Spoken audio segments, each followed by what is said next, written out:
that's an assessment. That's what Matt is saying. You know, hopefully you guys have some idea of how CUI is flowing right now into your organization and then what you guys are doing with it and how you're flowing out of it. But you're really, you're talking about technical things. And if there are a bunch of business owners on the call right now, maybe you've appointed an FSO. You heard Matt say that. That's a facility security officer. It's a point person from within your organization who's responsible for a lot of this stuff. And that's all well and good, but you should probably involve I don't know the size of your guys' company, but like we'll split it, like Matt said, between 50 employees and fewer, and then 50 employees or above. If you have an MSP or you have an external MSSP or you have a security vendor, they're going to be the most involved vendor you have, most involved partnership that you have in this process. And so, reach out to them. So when Matt says find a provider for you, like you hopefully already have somebody. Give them a call. They're going to be a huge player in your CMMC journey. So Yes, someone needs to take the baton here. There's so much work to be done. Maybe Chris, talk about a little bit of the extent of how involved that org is or those appointed staff are in this the initial gap analysis and the remediation, but especially just as a whole. I mean, they're going to play a part forever, especially with the maintenance. I mean, the whole thing is going to be that company or that group mhm. of individuals that you appoint to get yourself compliant. Um, Yeah, I mean, like when you think about it, Matt, and by the way, for the attendees, you could, feel free to take notes. We're gonna be recording today's session. Obviously, we have this all like in e-pamphlets, and Nate Wengreen can follow up with you afterwards, or um, at some point here, we're gonna try to answer all your questions, but at some point along the way, you're gonna have a one-on-one conversation with somebody about this, about your stuff to answer your questions. So feel free to reach out to Nate at n.wengreen at networkdepot.com after mm. this. If you want Or to me, you can get on my calendar. or Matt. Um, but yeah, that's what's up. So, don't feel like there's not gonna be slideshows and stuff like that. This is gonna be mostly conversational. Um, kind of real world questions. What are people been asking us? And Yeah, we Matt's we kind just had of a uniquely question come qualified for in. that. Not to kick the can again, Chris, but Yeah. somebody just Mike Reynoso just asked a question. He said, "Are micro small businesses required to invest in compliancy, meaning less than 10 staff?" Um, Mike, I guess I can kind of take this, then Chris can maybe expand into it a little bit if we need to. It's dependent on the type of contract that you're winning. If the contract itself, if you're on SAM.gov and you're looking at the requirements of the contract, if it says that it requires CMMC level 1 or 2, or in some cases 3, it generally won't apply to contracts that you might be bidding on as a smaller org. Um, that it will be stated there. The size of the org does not matter, whether you're one staff or a million. It's not going to make a difference. It's all the type of the contract itself, Yeah. and it will be written in the contract itself. Yeah, and we're seeing that pop up. I think that like kind of plays into the timeline of Yeah. this. So this, if you guys have heard the CFR 48, Rule 48, that is the congressional federal ruling. Okay. And that's what's been progressing through Congress with CMMC. And I think it was like September 10th, they gave 45-day notice that, okay, it's going to get real. Like it's going to start showing up on contracts in November. That's not a huge like light switch. I think some people expected that to be a kind of drop dead date light switch. They've given a bit of a grace period. So if you have, and we'll get into this maybe in step two, but if you have a plan of action with milestones, like you have a plan to get CMMC compliant, there's been a bit of a grace period that we've seen so far, but it does Yeah, vary. It's contract dependent. So there's no it kind is. of like overarching blanket. It's like some contracts, we have a client who's a moving company, and they move military personnel, and they need to be CMMC level 1. That's like good hygiene. Level 2 is the common one that we're going to be mostly talking about today. Level 3 is going to be related to mostly ITAR. If that applies to you guys, it's more stringent. But level 2 is the baseline. That Kind of that like the benchmark. is that's about controlling CUI. And I'm going to say CUI if you hear that. Like there's this whole we could do a whole web series on acronyms. There's Like so there many. are, we could talk about acronyms for weeks, but CUI is the most important one. Okay. CUI is the most important one. What you do with it. Uh, anyway, that's so yeah, like Matt said, it doesn't matter how big or small you are. Yeah, it's like Chris said, it's going to come down to, are you managing FCI or CUI? Mhm. And the point of CMMC, I think the goal of it several years ago when Katie Arrington, who's now the CISO of the country, the Chief Information Security Officer under this current administration, she's one of the official authors back in 2019, 2020, 2021, when CMMC was first rolling itself out. And then the 48 CFR role, as you guys should know, officially went live November 10th of 2025. And they gave everyone 60 days to kind of get there. Obviously, it's not enough. It still feels like there's a bit of a grace period. There's some unknowns out there still. But if a contract says requires CMMC level one or level two or level three, there's no exceptions, and you are officially ineligible to bid on it unless you have those stamps. So Mm. as of November 10th. And Yeah. the point of this is not just, I think this is a good point to make, Chris. We can maybe talk a bit about it. It seems to be that, and everybody's seen Doge go in and start tearing up contracts and kick out some of the USAID contracts a couple years ago back. It seems to be the theme that CMMC will not just take hold in the DoD space, Department of War space, but that will expand throughout all contracts throughout the entire federal government. Um, it's just going to be Yeah. the benchmark. Yeah. It's just that that's most pertinent for national security at the moment. When do you guys, well, if you were to go through a certification like we have to become, officially legally allowed to give advice about CMMC, it says a pretty cool quote. It says that it's starting with at the time DoD, but now DoW, but it's built for all arms of the government. And so this is in my view an inevitability, and it's a good thing, right? Like it's the army shares the blueprints of an army base with an HVAC vendor, and they want to make sure that that HVAC vendor is not getting hacked. They want to make sure those blueprints stay safe, and so this is a good thing. Level one is basic hygiene. There's only 14 controls, and it's a self attestation. So certainly that would be a starting place. But then level two is 110 controls and 320 objectives, and um, that's a longer runway. That's a longer runway. It's not a self attestation. You need policies to prove all that stuff. Anyway, let's get rolling. So step one is Yeah. you guys need to speak to, likely, if you have an MSP, give them a call if you haven't already. If that MSP comes back and says, well, they're likely going to say, yeah, sure, we've heard of CMMC, and yeah, we can get you there, type thing. But I would ask them, hey, could I get the number of one client that you've helped get there? Could also ask them where I would they vet are in that. their CMMC process themselves if they're doing it. Hmm. Yeah, the MSP, like you have to understand, this is why your first phone call should be to them. If you do have an MSP, then they're going to be responsible for supporting your users and your environment. And if they aren't comfortable with GCC, or if they aren't comfortable with Prevail or VDI Enclave, if they can't speak that lingo and their staff can't speak that lingo and their tool sets aren't all FedRAMP compliant, well, then you should know that first.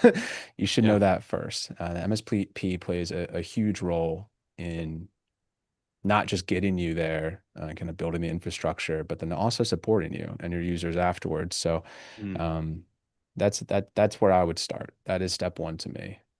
Yeah. What do you think, Chris, if let's say a contractor does not have an MSP currently? And by the way, guys, MSP, managed services provider, it's your IT department or the outsourced IT company that you guys use for your help desk. We are an MSP. We've been around since 1991. We're probably the oldest MSP in the East Coast, if not one of the 10 oldest. Um, There weren't really well, MSPs like before the 90s, so I no, there guess. weren't. There was nothing to Yeah. manage. Yeah. I wasn't even born, so I don't even know. Anyways, but yeah, Yeah. Mike, I saw Mike just asked a question here. Do we provide the service? Yes, we are an MSP. We are a Yeah. managed compliance provider as well. We have a couple different programs here at Network Depot, and not to sell us a little bit, I want to tell you guys about what you should look for in your current MSP and not just say, hey, kick them out Mhm. and bring us on. But one of the things that we do, we are a flat rate IT provider. We offer unlimited IT support for the whole nation, really internationally, on-site, off-site, remote. We're all US based, background checked citizens, which means that we can be your MSP for these contracts. And we ourselves are already past level one for CMMC. We have our CMMC level two audit coming up soon. So we're on the schedule next month or 2 months here. We'll have that And official. yeah, we're doing our mock audit in a couple weeks, and then we had the Yeah. full audit end of March. Yeah. So we Yeah. know your pain. We know your pain, We guys. don't I mean, just to kind of like clarify, we don't handle KUI, right? We're an Yeah, we don't. MSP. We're a provider of this service. We don't handle KUI. We're not a government contractor, and therefore we do not need to be CMMC compliant, right? You would think. However, if your MSP is able to remote onto your laptop and your laptop's in scope, well, that scope just Yeah. it just roped them in. So the silver bullet there for MSPs and If they're in scope, I guess. yeah, Let's yeah, talk about that in a second. Briefly, let's yeah. ask ourselves what should we be looking for in the right MSP? Can my current MSP get me compliant? Obviously, Mhm. it's going to come down to the environment and how if they are going to interact with the QE flowing back and forth between the contract org. Um, but yeah, what should I look Yeah. for in an MSP? Well, I mean, I think this plays into the steps and kind of tying this back to the five steps. First, talk to your MSP, and then step number two is the assessment. And going into the assessment, you should have some idea of what you want your infrastructure to look like. And where I would start there, this is a piece of advice here. Where I would start with thinking through what is my infrastructure going to look like in order to pass CMMC. Mm, I would start with your org chart. Okay. What we have found is that's inarguably kind of like the starting point. And when you think about the org chart, think about, okay, when CUI comes in from my prime or from the government themselves, whose inbox is it hitting? And if it's hitting just a subset of your staff, say you're a 10-person org, we'll use that, and only like two or three people would ever receive that information. It's the salespeople, or maybe your design team or something like that needs to spec out stuff. Then okay, tight. Maybe an enclave is the best solution for you. An enclave meaning that only a subset of your staff would need to ever handle CUI. That's best case scenario. Okay, if you can kind of segment who has access and who touches CUI, you should know that kind of going in, yeah. and that should be the place that you should mentally start, thinking about if you haven't already.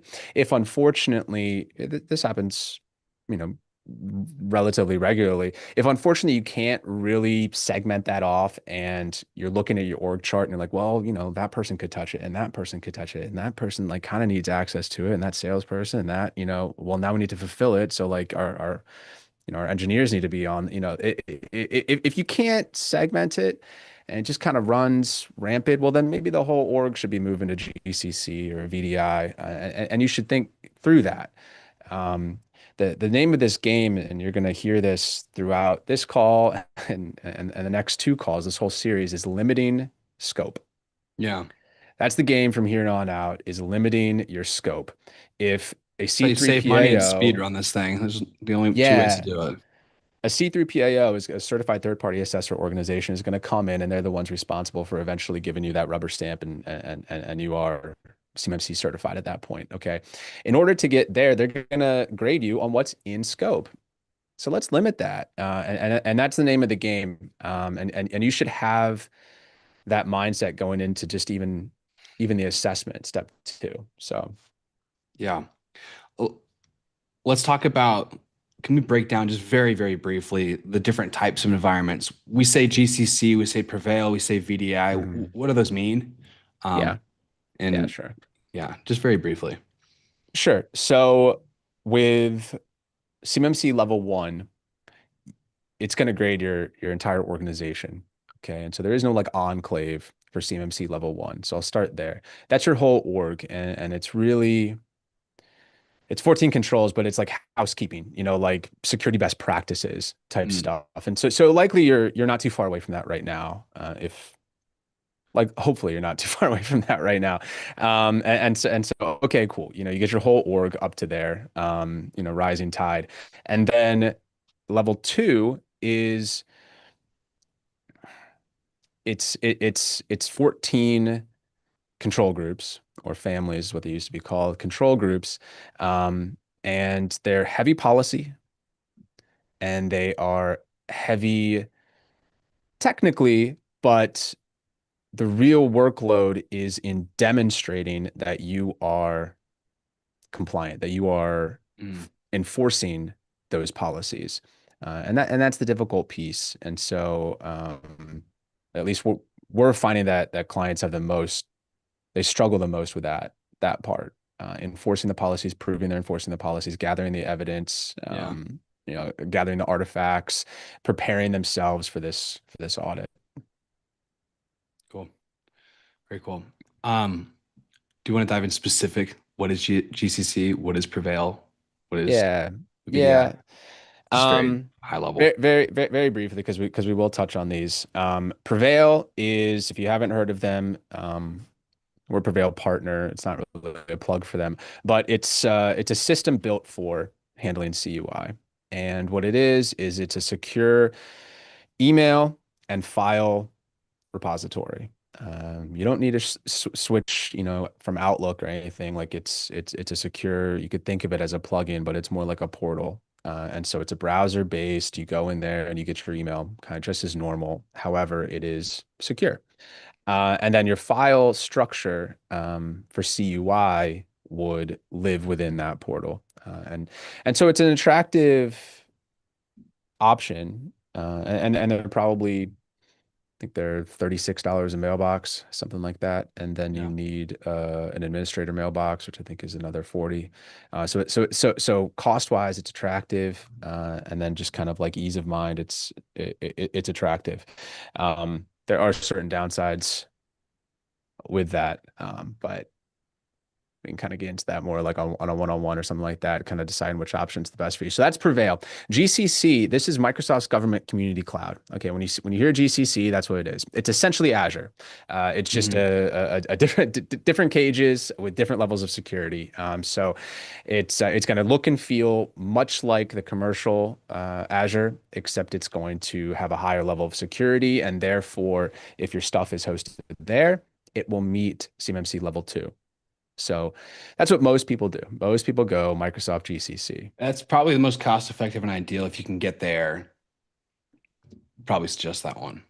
For Yeah, I management of it, for the audit, the best one is yeah. Unfortunately, if it's GCC, your devices are still in scope. And yeah. so, what do we say the name of the game is? Limit scope. And if you can, I would strongly suggest a VDI, which is a virtual desktop infrastructure. It's you know, uh, either a link or an icon on your workstation. Double click it, boom, you launch a secure session onto. I would host it within GCC. That's what we've done, and you are living and operating on a virtual desktop hosted within GCC. And so that laptop then falls out of scope. You set up you can set up policies saying that like you can't do screen grabs from that. You can't transfer files. You're within that session within that host, and that's the easiest one. I've been through a handful of each of these audits. That one goes really fast. So if you're looking for a silver bullet, it would be a VDI solution. There's also one called Quick Track, but a GCC VDI, that's hands down our top recommendation. Um, it's the easiest. Yeah, totally. Okay. Awesome. Well, let's move on to step two. Okay. Last question here. Can internal IT handle uh all of this? Like, can you do this entirely in-house? It'd be a tough ask. You need a mix of engineers who are actually implementing the changes, and then you would need a very organized. Not saying engineers aren't organized. We're full of, organized engineers here, but it's a different skill set, policy writing. Policy writing has to marry what you're enforcing, and you have to demonstrate that you are enforcing those policies. And so it becomes very difficult for one person to do internally. Certainly in FSO, I would strongly recommend, just picking somebody in your organization to spearhead this internally. There are decisions that you're going to have to make internally that, we have templates, we have options, but you're going to have to make this decision. So Yeah. um, having that point person internally is I mean, it would be a necessity pretty much. Yeah. Super important. We have a couple questions in the chat. Mike asked again, is Dropbox an option for file structure? No, no. Okay.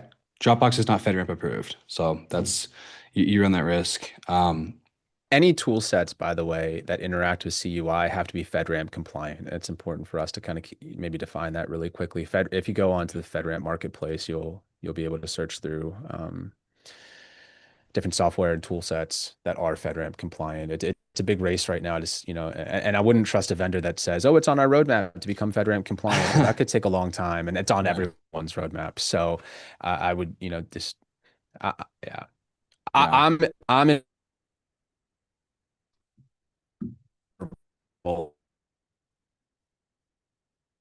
And in order to do that, that's what this is going to set us up to do. That's what this series is going to set you up to do. So Mhm. Another question, can Prevail be used as an enclave configuration? Yes, you mhm, can. yeah, What we're talking about with the VDI system, if you guys are familiar, VDI is totally separate. Your workstations are out of scope. It's the audit difficulty that we're dealing with and just the day-to-day maintenance of it. Prevail will bring in the laptops to scope most likely.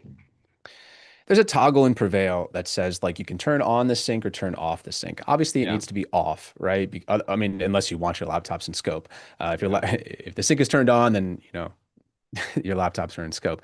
But if that's toggled off, okay, fair enough. But this is where the Prevail shortcomings are. If you have CUI that lives outside your file structure and email, potentially a line of business app, if you're a manufacturing company, maybe there's CAD files you need to interact with, blueprints you need to interact with, that we see that a lot. Okay. And so CUI leaves inboxes and file structures. Okay. It is the design, it is the files that you're interacting with and manipulating. On other line of business apps. Prevail doesn't solve that problem, and so that's kind of what I meant. Again, everybody's gonna have their own kind of individual like how they interact with it, and a one-on-one phone call is the best way to kind of deal with that. But yeah. that's Yeah, a if short anybody answer. here has questions, Nate, one of our moderators here, he's going to send in the chat my Calendly link. You can book a meeting with me.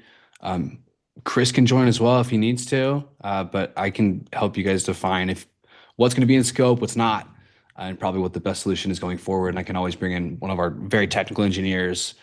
I'm pretty technical, but if we need something really technical, we can You bring you in the guys should that, you should have an idea of what you want your end result to look like yeah, very early on. It might change. It might change. yeah, as you Um, grow. And yeah, but yeah, um, but you should have an idea. So yeah. I would figure it Great. out. Well, let's move on to if anybody has questions, again, submit them in the chat. We're going to answer things live as best as we can today. Uh, Step one, find the best MSP or manage this yourself. Step two, conduct a gap analysis. Now, this is where we're going to uncover um, a lot about your org and what the infrastructure is going to be interacting with uh, these like which enclave might be best for you guys. We're going to be able to figure that out during the gap analysis, and then also what the shortcomings are going to be. Chris, let's talk about that. Let's talk Yeah, about the scope first. Yeah, I want to talk about this assessment, okay? Because this is likely where most people are. I'm guessing that this is yeah, likely, like they're in the process. pretty early on. Who do I talk to? What do I pay for this? How long should it take?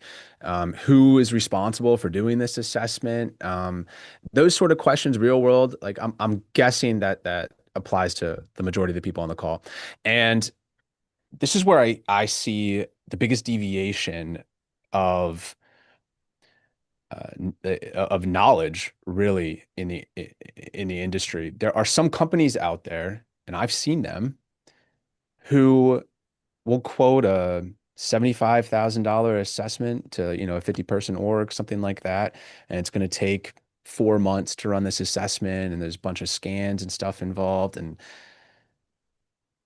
I wouldn't I wouldn't do that. That is a waste of your time and money. And it's coming from likely a lack of understanding on the process in general. Okay. What I would rather do is spend 30K, have a company come in for less than a week, and it's more conversational based. Um, yes, certainly they're going to be looking at your stuff, and they'll help identify CUI and how deeply it permeates throughout your organization. But it doesn't have to be longer than that. Okay. And it doesn't have to be extremely technical either. Now, it is a snooze fest. When we had ours done, it was 3 days, you know, 8 a.m. to 5 p.m., hour for lunch, and you get there and you better be sharp. I mean, you're gonna be on your toes. I would bring in whomever is responsible for maintaining this kind of long term, your IT. I would have them on that call. So we as an MSP, we attend that with our clients. It's a necessity. They're going to be asking, "What do you currently do for this? What do you currently do for this? What do you currently do for this? What do you currently?" And you better know the answer. So if you don't know the answer, then it's good to have your MSP or um, if you have a cybersecurity company or something like that, to have them on that call. And it should really only last 3 to 4 days. And at the end of that, what you're looking for is a POAM, plan of action with milestones. That's what you're looking for. That's the deliverable from that. That's what you're paying. That's what you're paying for. And essentially, what a POAM is, you guys already know this, but a POAM is, here's where you are. Here's CMMC compliant. Here's all the stuff you got to do. That's a POAM. So that's what you're looking to get out of that assessment. That initial assessment is kind of a playbook. What do I do from here? And that's why I said you should have a good idea going into that of what you want to look like. And so it's going to be tied back to the 110 controls and 320 objectives, but it's essentially a roadmap. Um, you'll also get an SPRS score, um, which is important. When you submit that, that's going to be kind of the 120-day countdown timer once you submit your SPRS score, Yeah. kind of stating your intent to execute the POAM. And that might apply to you. Some contracts, they'll say, hey, you need to be level 2. And you're like, well, I'm not right now, but I got a POAM and I'm kind of making progress. There might be that grace period, and allow for that runway. It used to be like that. It's getting a little bit tighter, and I can imagine that it's going to continue to get tighter. Yeah. But if you have your stuff kind of on the way to being buttoned up and you actually have an SPRS score submitted, that I've seen some contracts that's okay Yeah, it's sufficient. for now. Yeah, for now. Cool. Another question, Chris. Let's talk about CMMC's relation to NIST. We've all heard of NIST, National Institute of Security and Technology. The assess against NIST SP 800-171 controls. CMMC is that. Um, let's talk about what type of technical gaps are, we'd say, most common, documentation gaps, and then process gaps. Like, what is going to be uncovered most likely for most orgs just getting into this? I don't know if this is what people want to hear, but it's maybe I'm tainted because we are a technology firm. The technology behind enforcing these controls is not crazy complicated. Okay, you have to be familiar with it and you have to know what you're doing, and you have to have the right stack and stuff like that. But it's not the most complicated technical thing to bite off. What it is more heavily kind of like burdensome is policy. And I would strongly suggest that if you don't have a GRC platform, invest in one. That's a governance and risk and compliance platform. So you've seen GRC. There's Vanta, Future Feed. There's a handful out there. There are in level one, 14 policies that you need. In level two, maybe three times that. So to keep all of that organized, keep all the evidence in there, to keep those updated, and you need to prove that you are updating them. Like if you have a access control policy and you hire somebody new and that person needs access to CUI, well, then you need to go update that policy. And you need to have screenshots that you update that policy. You need to have screenshots of the approval of like why that person needs access to it. It's very policy heavy, and that's why I mean like I don't think people want to hear that. But that's something that you know a GRC platform helps out a lot with, and your MSP will have access to that GRC platform. So they can help manage that and gather evidence, and you can assign certain tasks to them, and they can upload the evidence and the artifacts kind of ongoing. You could also have syncs. A lot of them sync with Azure, a lot of them sync with the tool sets. Vulnerability scans can be syncing in, daily or live. So, Yeah, we use Vanta. You could say that. mhm, Vanta mhm, syncs with pretty much everything. It's very easy to manage. It's very expensive, mhm. extremely expensive, but it's very easy to use. It's a huge pain point. So it's like, Yeah, it's kind of like, they can sell it. Yeah, supply demand. Yeah. Yeah. yeah. Let's what does a real gap analysis include, Chris? What does this entail? How much does it cost? How long does it take? Realistically, it should cost 30 to 40K and it should take a week Yeah, if the company knows what they're doing. It would be a red flag if you got any sort of quote that wasn't that. yeah, Yeah. more Now, or if you less. have if you have a physical location that could add, 10 grand or something if they got to fly these are administered by CCPs and CCAs, which is different roles within the CMC ecosystem are managed. They Yeah, used to be managed by Cyber AB, but as of April 1st, it's going to be switching over to ISACA, but they're going to be kind of certified professionals or certified assessors. Those are the people who are administering or should be administering these assessments, and then yeah. also the final audit. I have another question for you, Chris. Can we self-assess uh, accurately Can we without outside help? self-assess? Yeah. Can we do it for Meaning we, like ourselves? us government contractors, not Network Depot, but like Oh, okay. companies Speaking in of general. the voice of the people, Matt. The voice, yeah, the voice of the chat here. Yes. You can do self attestation for level one, but for level two, you can't. So, the government's not going to respect a self attestation. So, not for level two. So you do need to go through this process. You need to get an assessment, pay 30K. You need to pay to, basically do the POAM, like get yourself in a position to pass the audit. And that's going to be another that, needle moves wildly, but 20 to 50K, 60K, something like that, depending on how big you are. We just quoted a GCC migration for a 700-person HVAC company. It's going to be close to $250,000. So the needle moves. Yeah, But then finally the audit itself, I would strongly suggest a mock audit and a full audit, and that's going to be 50K ish. So that's your whole journey, and you got to go through it if you want level two. And then yeah, you have to do that every 3 years. The self attestation is on your anniversary, year one, year two, and then you go back to a CDPAO on year three. yeah. Okay, let's move on to step three, which is remediations. We've already covered the first two. Mm-hmm. What are the biggest? We talked about a range just briefly. Remediation could be 30K to $250,000. What's the biggest cost driver for that difference there in the Scope, remediation costs? scope.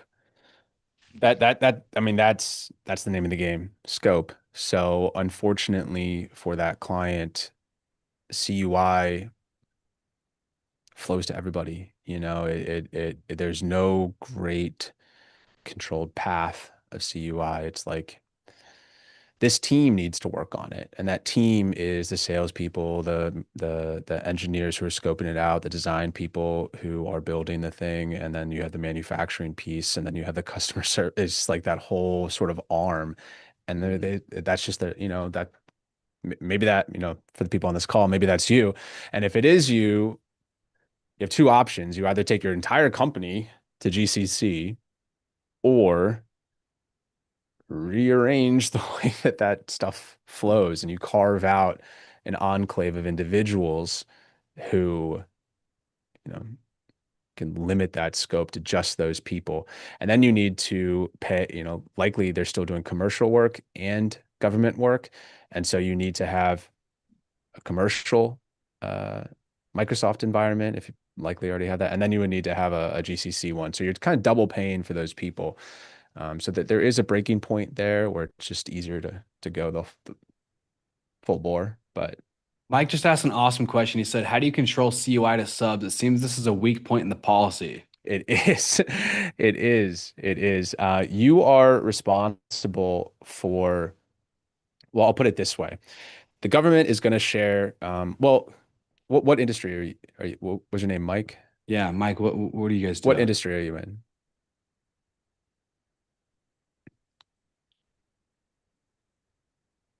Say he's a Navy contractor. Navy contractor. Okay.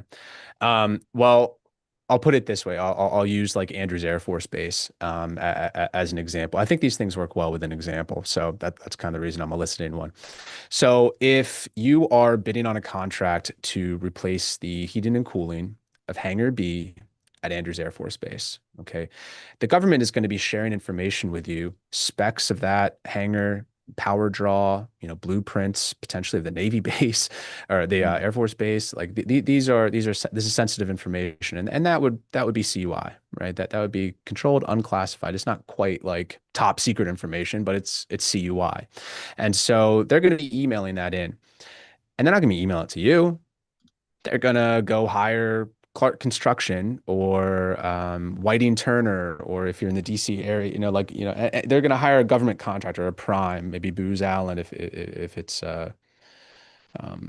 more of an IT based one. And they're going to hire that prime and they're going to share it with that prime. And that prime is then going to hire a mechanical contractor. Okay. Still not you, probably. And they are going to hire you. Okay. That whole tree needs to be CMMC compliant because CUI is flowing down. And what you're responsible for is you don't have to tag CUI. You're never going to generate CUI. Okay, so you don't have to be responsible for deciding what is CUI and what isn't as you're sharing it to your subs. But if you are sharing anything, the government's going to tag as CUI. It's going to have CUI in the subject and then purview, hopefully, if you're using email tagging and data tagging correctly, it's going to be tagging that email and that CUI all the way down wherever it goes. Okay. And so if it goes to you and then you need to send it to a sub, you're responsible Yeah. You're for giving that them for access to that your, for that tree. Yeah. yeah. And so yeah, it is a huge weak point is because you probably, like most other government contractors, use mom and pop subs. Call it what it is. You're using, you have a host of vendors or subs who you're like, dude, they're never gonna get this.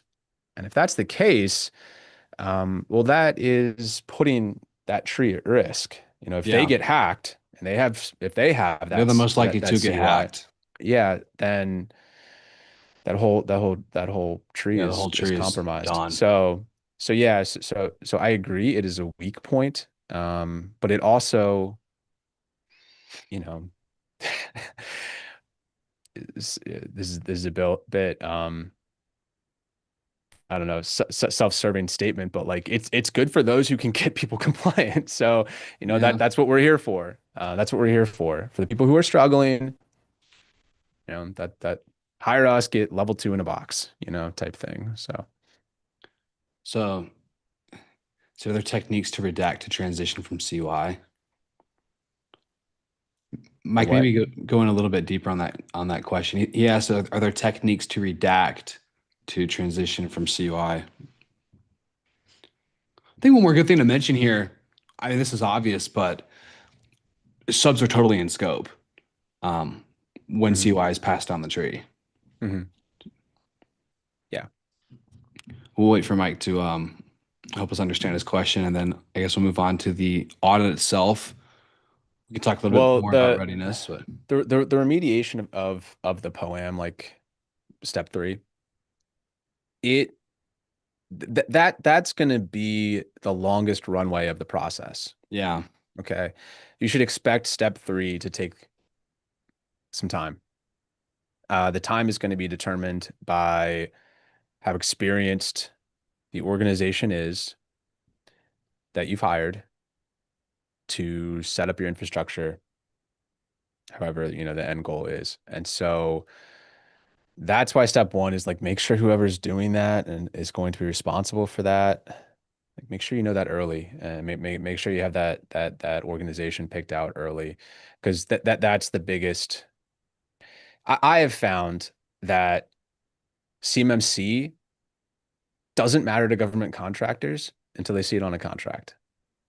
Because until it passes at their desk saying, hey, in order to bid on this contract or to renew this contract, you need this. And that's when it matters to a government contractor. That's when it matters to you. And so you want it done yesterday, at that point. You want it done yesterday. And so it's important because time is a variable here. And that is the biggest time suck is getting your infrastructure where you need it to be and training your users and getting all the policies in place and getting all the evidence in place. Like that can take months. If you're not, yeah, if you need it done yesterday, and that's most people when they care about it, like, and it's pressing. Yeah. And now they got to wait months and pay 100K. Yeah, it's insane. Yeah. It's insane. What what could delay readiness the most? Maybe what controls or what like like screw ups could delay it. If you've hired a company and you say, hey, build me migrate this subset of my staff over to GCC, set up a VDI and, get it all working, train my staff, get the policies together, collect all the evidence, kind of, get me to a position where I can pass. Um, there's gonna be hiccups. There's gonna be hiccups unless that company's kind of done it before, um, a few times, and has the stack. So Yeah. yeah, yeah. Cool. Or Okay. if you wait. Now I have found like guys, it's important to remember there are, well, let's just say 100,000 government contractors affected by this right now, Mm, something like 100, yeah, that. 120. This is there's a huge demand. That's a picture I'm trying to paint. There's a huge demand for this. Okay. Our phones are ringing every day It's for government insane. contractors looking to kind of start this. And They're all and coming that to us that means saying I if you needed this wait, yesterday too. yeah, that means if you wait, you're You're risking the contract. It can, you're getting the back of a long line. Is yeah, basic, and that's not just us. That's there are very few MSPs, in the nation who are capable of and experienced in doing this. And so so supply and demand, that there's a huge demand and not very many people who could get you there. So yeah, if you're not acting quickly, then you're so yeah, I say that kind of directly, but that can be a holdup. How quickly people are acting, and prepared to move forward. yeah. Okay. Let's move on to step 4 of 5, the C3PAO audit. I want to address the wait time for the audit. Mhm. We have a couple partners that we use that we refer our orgs to, and then we generally say, hey, we know these guys can audit you well. They're not going to push. By the way, the audit is subjective. There's a lot to touch on with this. Let's talk about the wait first. Yeah. With the audit, what is that wait that we've heard of? Yeah, I mean, like you just heard the stats, right? There's 100,000 plus government contractors looking to get this, right? Looking to book time with a C3PAO and get a rubber stamp saying that they are CMMC certified. So you would think that there would be enough C3POs to service that demand, and you would be wrong. There are fewer than 100 C3PAOs, the auditing firms, fewer than 100. And so, you know, that's a long wait. That's a long wait. Um, so we have a couple partners who we work with. The wait time is maybe like 3 months, 4 months, something like that right now. Probably getting longer. So Yeah. Let's talk yeah. about what happens during an assessment. Like, what does that assessment look like? How long does it take? What happens if we fail? That's a big one. Yeah. Yeah, like you said, Matt, the audit is subjective. Isn't that crazy? That surprised me. Okay, that's I didn't expect that. I thought it would be the equivalent of like a Scantron, right? Like pass fail 110. And it's not that. It's not that. It's a human. It is a CCA, a certified assessor, and they're going to come in and they're going to spend a week with you and whomever is going to be responsible for answering these questions. And they're going to go through it. They're going to go through control by control, 3.1.1, 3.1.2, like show me this, show me that. That is what the audit is going to be. You're going to have, take a lot of energy drinks. It's going to be going through it. Yeah. Yeah. But to human being and some C3PAOs, they are a little bit more Prevail friendly. Some are more GCC and Microsoft Shop friendly. Um, some are not friendly. Like it is a human that you're interacting with. And if you come up, like let's just say like you're going through day one and you get to 3.1.14 and you forgot to upload that evidence or something like that. Well, then you could potentially have, a follow up the next day. Oh, I found it. Here you go. So, but Yeah. if at the end of that, if you do not have all your, green check boxes checked at the end, you fail. I mean, that's it. So Yeah. You rinse start over. 40 grand Yeah. So I and would you got to strongly do it recommend a again. mock. I would Yeah. do a mock audit first. That's what we did. We're doing a mock. We've Yeah. never done the actual C3PAOs, audit. the organizations themselves, guys, are I thought they would be like government agencies. That they're not. They're private companies. They're just private companies. And so they're in the business of making money. And so they should likely have two offerings, a mock audit and a real audit. So Mm, they'll likely have a mock.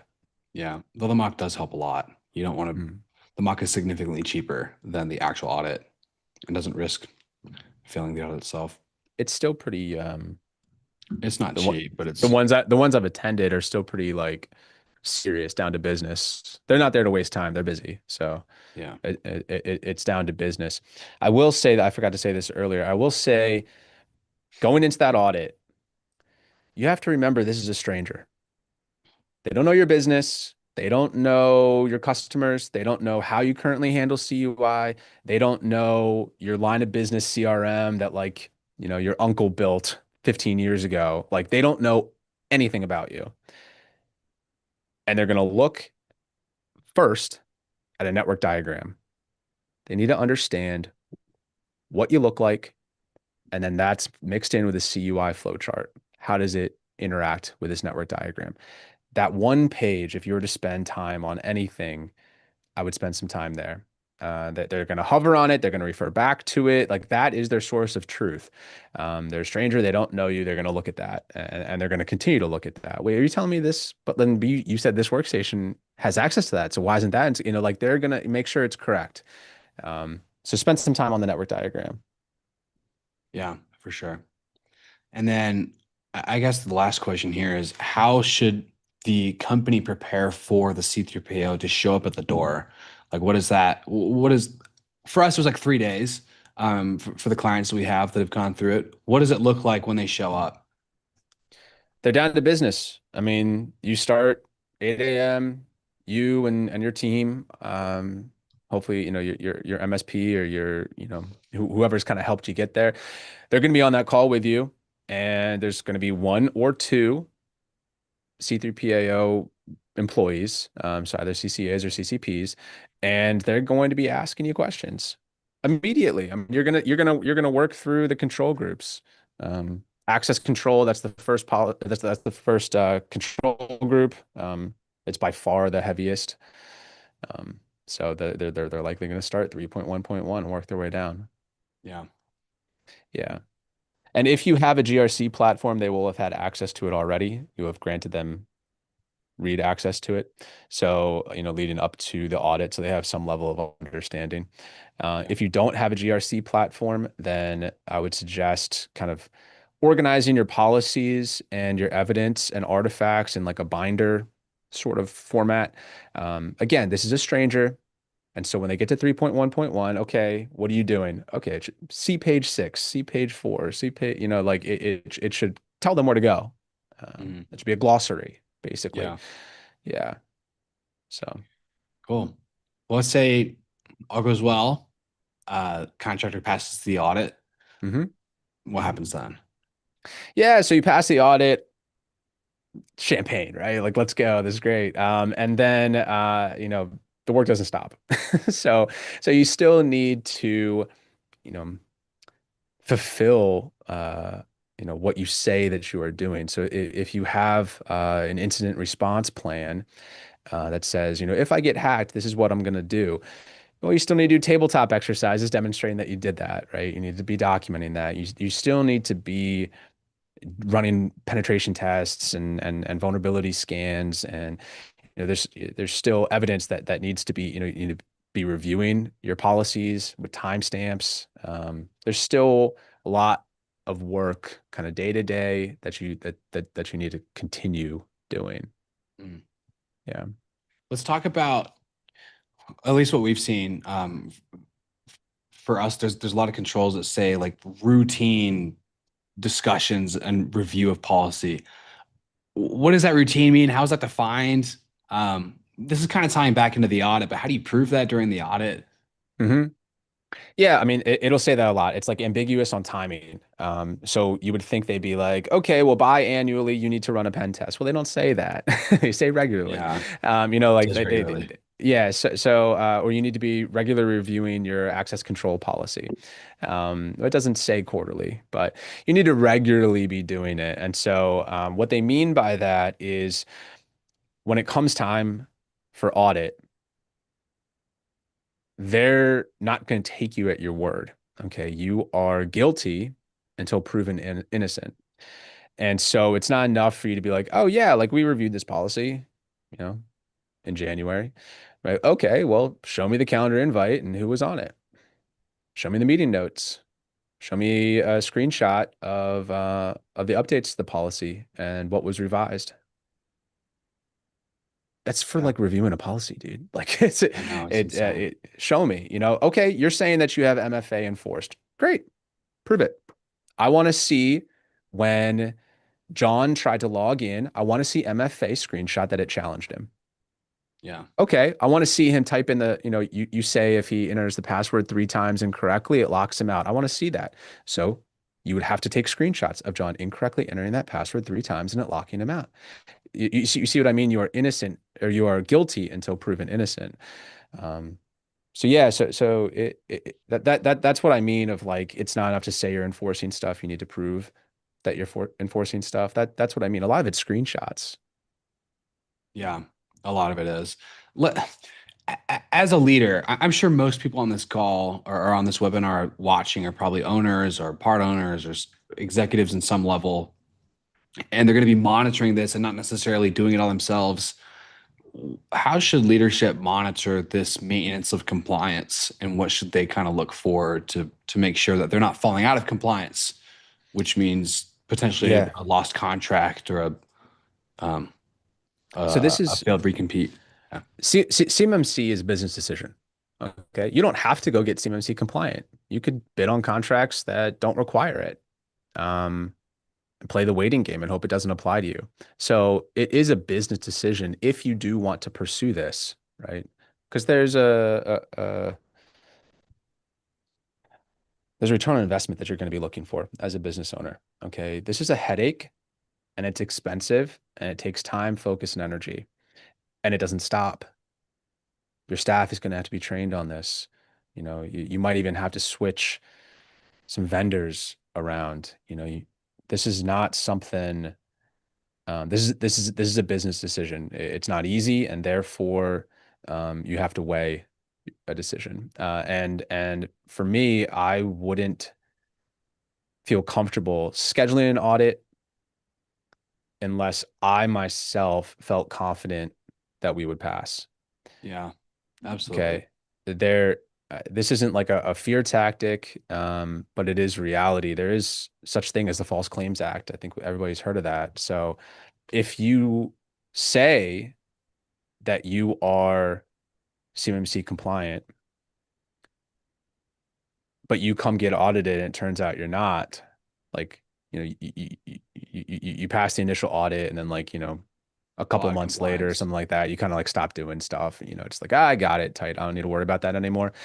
If you're found, if you are audited and you're found non-compliant, but representing that you are, that's a False Claims Act. And it's the owner of the company who is signing this. Yeah, And there are horror stories, businesses shut down. I mean, this is like, this has happened forever, like pre-CMMC, yeah. with NIST, SOC, ISO. Mhm. If you are claiming that you are doing something that you are not doing, that's, you know, that's a big deal. So Yeah. as an owner, if you want to make the decision, great. I keep talking about supply and demand chart. Well, this is a really powerful one. Here is the spend of the DOW over time. Okay. Here is the eligible recipients of that money. CMMC. So like supply and demand is in your favor. They're not stopping their spend, but they're severely limiting the number of people who are eligible to win these contracts. And That's right. therefore, if you are one of those people, you know, There's a lot of you would money to be made benefit. there. You would Yeah. benefit. So yeah, yeah. Yeah. That's why our There's, clients are getting it. I mean, they're like waving it from well, let's their just looking at the signatures. MSP industry, we've seen a few, very few other MSPs, mostly in the DC area, but kind of let go of their private sector side and go, okay, we're going to bid on contracts now. We're going to get CMMC compliant. We're going to do this and kind of supply IT for some of these contracts that need it. There are like 20 MSPs in the country out of how many MSPs in the 50, country? 50,000. 50,000. There's 20 that Yeah. are CMMC compliant right now. Yeah. So Yeah. that's looking at our industry, but I guess we Yeah. could probably relate that in some way to the 120,000, 200,000, duty contractors that there are. Yeah. Um, We've gotten busier as a result of this. Insanely busy. Yeah. Yeah. And we're So, not advertising for any of this stuff either. People are just looking and begging and finding. We have some of it written on our website and we show up mhm. and they're coming to us for it and they need it now. Yeah. So, Yeah. especially a lot of the bigger orgs that are primes and looking to sub the stuff out, you're going to lose your recompete if you don't have this. And someone else that does have it is going to steal that contract from you. Yeah. Just the way it is. Yeah. So, okay. Um, let's talk very briefly about the cost of maintaining certification. And let's just open up the floodgates to questions. So, guys, if you have any questions throughout, start typing them in the chat. Chris is going to answer this last question for me, and then we're going to talk briefly. We're going to answer your guys' questions, and then if you guys have really specific questions, or you want me to get on a call with you guys and go through your entire org chart and look and see what you guys might need in order to start going about this whole CMMC thing, I'd love to do that. I'll send my calendar link to all you guys after this to your emails. So, Chris, what is the cost of maintaining this CMMC compliance? You need a point person internally. So whoever that is, if that's not their full-time job, then a wedge of that salary or payroll expense should, you should maybe factor that in a little bit as far as cost goes. But then you need, I mean, like I don't want to be say like you need a company like us who is managing this effort for you, and your MSP, like you have to remember, Matt, and an MSP who has commercial clients doesn't look the same as an MSP who has government Yeah, contractor CMMC they're totally clients. different. They don't look the same. Okay. Their functions are similar. There's a help desk, they have their tool sets, they have their consultation. Those things are similar. However, there's just a higher caliber of individual at the MSP who's responsible for government contractors. Though your employees need to know about CMMC, they need to know the frameworks, like even a password reset, dude. Like if one of your users calls in right now for a password reset, there has to be a policy in place saying like, okay, well, I can't reset your password. I don't know who you are. I have to verify who you are. And then I have to ask your POC if you should have access to that thing. And I need to document it. And if they're asking for access to a SharePoint folder that they shouldn't have access to, well, then that help desk person has to know, right? And so there's just a different level of MSP who's capable of doing this. All their tools have to be FedRAMP compliant, which most MSPs are not. All the account management and project team, like there's a lot more touch points throughout the year that they're going to have to be communicating with you. So that's just a higher level of MSP, and so the cost of engagement there is a little bit higher. So instead of a normal MSP $200 a user per month, it would be a more expensive. A little bit more expensive cost of engagement there. Yeah, it's a lot more payroll on our side going towards maintaining this thing. Mm-hmm. You got to pay for it. Okay. Well, that's pretty much it. Does anybody have any questions you want to throw in the chat? If not, we're going to close this thing up and then would love to talk to you guys again at another point. Like I said, we're going to send out my Calendly link. You can talk to me. We can bring Chris on. We can bring one of our technicians on and really dive into your org and see, first of all, do you need this? Second of all, when do you need it? And then what is it going to cost for you to get there? And we'll just lay this all out to you guys for free. We're doing free consultations for the entire NAGC. Also for NAGC members, we do a 10% discount if you are an active member or were an active member, get reinstated. But if you are an active member, we would love to present our price and then provide you guys that discount. And the discount also applies to the maintenance term of the CMMC completion as well. So, yeah. And just to kind of like set the stage, this is a three-part series. So this is this is the first one, kind of organizing what the process looks like to becoming compliant and staying compliant. The next one's gonna be focused a little bit more on pricing, like individual pricing. How much does GCC cost, Chris? Yeah. How much does the VDI cost? Right? What, do I need higher level laptops? What do I need? Like that sort of stuff, like more in depth, kind of as we go through this series. So.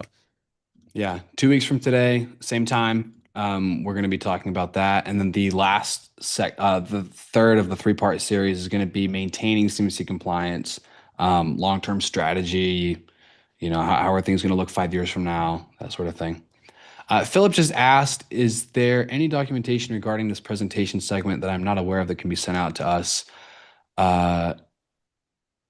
Yes. I'm assuming you're asking about like materials for like what the stuff looks like. We're gonna record. We've been recording this session. Yeah, that'll be posted on our YouTube and and we LinkedIn. we have like the 5 steps of CMMC. Matt and I have done podcasts on this before, so we have a lot of collateral on that. And Nate's gonna be following up with like kind of e-pamphlets and stuff like that with all the history of CMMC, kind of all that stuff, commonly asked questions or frequently asked questions. But yeah, yeah. Yeah, guys, we're doing this on behalf of the NAGC. They asked us to come on here. They asked us to present for you guys. We love them as a partner. We'd love to meet each one of you guys individually. I'm happy to dedicate up to an hour of my time for each one of your orgs to see, what it's going to take to get you guys supporting our country. That's what we're here for.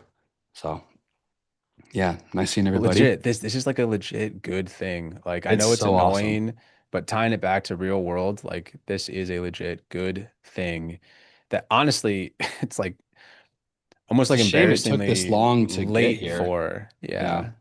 CMMC, we were an RPO, registered practitioner organization, accredited by the CMM by Cyber AB, which was the accreditation body back then. In 2020, like that's how long this thing is like kind of taken to, you know, actually have some teeth behind it. So yeah, Okay. yeah, it's a good thing that that's finally kind of coming around. Well, we'll leave it open for another minute. If we don't get any questions, it was nice seeing everybody. We really appreciate everyone's time. Like Chris said, this is going to be posted, the whole thing on our YouTube. We're going to chop up some segments, post on our LinkedIn's. And yeah, hope to see you guys soon. Thanks, Mike. Thanks for your questions today. All right. Thanks, guys. Okay. See you, everybody.